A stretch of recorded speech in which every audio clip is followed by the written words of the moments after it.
Calmer scenario in our weather center compared to this time last night. The National Weather Service confirms a tornado did touch down. An EF0 hit Waverly. Its path of destruction 100 yards wide and more than 1 mile long. Wind gusts reached up to 75 miles an hour, knocking down trees along Route 460, that is. It left the parking lot of the Napa Auto Parts store littered with tree branches. It has been a busy day of cleanup across that small town. 10 on your side's Liz Palka shows us.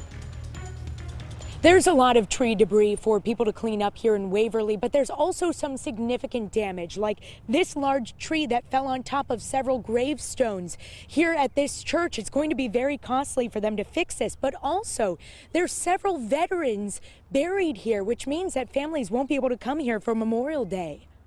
We just feel like right now it's not safe. Caution tape surrounds First Baptist Church of Waverly Cemetery. The sign reads no trespassing. There's too much damage from the tornado. And we're afraid to have members to walk over it because there's a possibility that tree might be soft at the base and will tumble over. At least 4 large trees fell on the church's property, 3 of them landing on gravestones. Again, just sorry that this happened, but rather be safe than sorry. Church members say around 40 veterans are buried here, and because of the unstable situation, Pastor Ronald Taylor says they can't let families back to the graves, even to visit their loved ones on Memorial Day. After we have surveyed the damage and what needed to be done, then we'll have a memorial service for the veterans. This would be your hail cords. The National Weather Service says it was an EF0 tornado that caused damage to the cemetery and other locations across the town of Waverly. Started to see a lot of trees down, trees being snapped, and these were pretty large, 3-foot diameter live trees. People around town say the damage is spotty. Jeff Orrock with the Weather Service in Wakefield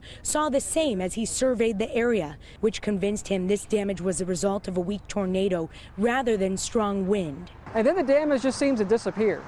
Which kind of leaves your head scratching, which does kind of lead yourself more to maybe a brief touchdown of some type. No one was injured during this storm. The National Weather Service says overall the damage is minor. As for the church, they say they won't know how much all this is going to cost until they get all the trees removed. In Waverly, I'm Liz Palka, 10 on your side.